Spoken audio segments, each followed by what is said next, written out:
अकाल विधवा गांव में एक समय की बात है, जहां हरी भरी फसलें लहराती थीं और तालाबों का पानी हमेशा भरा रहता था। वहीं एक साधारण लेकिन संस्कारी लड़की सरिता अपने माता पिता की इकलौती संतान थी। वह बचपन से ही सरल, स्नेही और धार्मिक प्रवृत्ति की थी। उसकी शादी गांव के ही एक सुशिक्षित और परिश्रमी युवक अमर से तय हुई।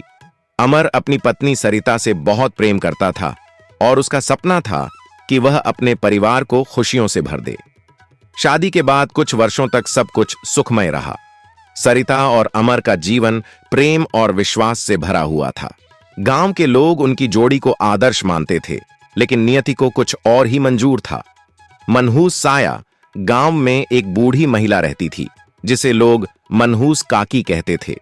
उसके बारे में तरह तरह की बातें प्रचलित थीं। कोई कहता कि उसकी छाया जिस पर पड़ जाती है उसका जीवन संकट में आ जाता है। कोई कहता कि वह जादू टोना करती है। हालांकि सरिता इन बातों में विश्वास नहीं करती थी। एक दिन जब सरिता अपने आंगन में तुलसी को जल चढ़ा रही थी, तभी मनहूस काकी वहां से गुजरी और उसकी नजर सरिता पर पड़ी। काकी ठिठक कर रुक गई और बोली, बिटिया, तेरा सुहाग बहुत दिन नहीं टिकेगा, सावधान रहना। सरिता घबरा गई, लेकिन उसने इस बात को दिल से नहीं लगाया। उसने सोचा कि यह सब अंधविश्वास है और भगवान पर भरोसा रखना चाहिए। अमर की यात्रा और अनहोनी कुछ दिनों बाद अमर को गांव से बाहर शहर जाने की जरूरत पड़ी। उसने सरिता से वादा किया कि वह जल्दी लौट आएगा। सरिता ने अपने पति को तिलक लगाकर, हाथ में रक्षा सूत्र बांधकर और आंखों में प्रेम भरी दुआओं के साथ विदा किया।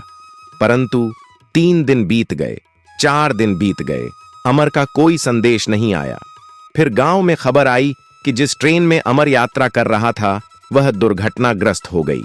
कई लोगों की मृत्यु हो गई और कुछ लापता हो गए। सरिता ने रो रो कर भगवान से प्रार्थना की कि उसका पति सुरक्षित हो, लेकिन नियति के आगे किसी की नहीं चलती।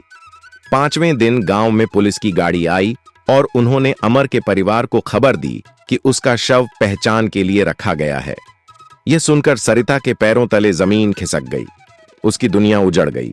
विधवा होने का श्राप गांव के लोग कहने लगे कि सरिता को मनहूस काकी ने पहले ही चेतावनी दी थी। कुछ ने कहा कि सरिता का भाग्य ही खराब था, तभी वह सुहागन होते हुए भी विधवा हो गई।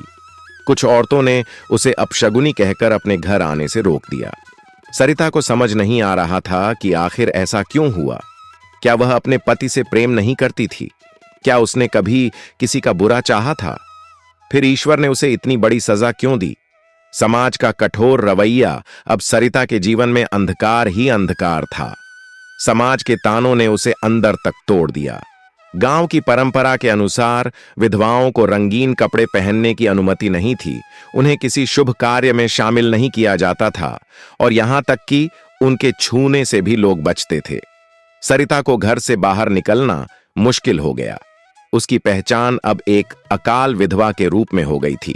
उसकी आंखों के आंसू सूख चुके थे, लेकिन समाज की बेड़ियां उसे हर पल तड़पा रही थीं। समाज से लड़ाई। एक दिन गांव में एक बड़े संत आए। उन्होंने सरिता से पूछा, बेटी, तुम इतनी दुखी क्यों हो? सरिता ने सारी व्यथा उन्हें सुना दी। संत ने गंभीर स्वर में कहा, बेटी, विधवा होना कोई पाप नहीं और न ही यह तुम्हारी गलती थी।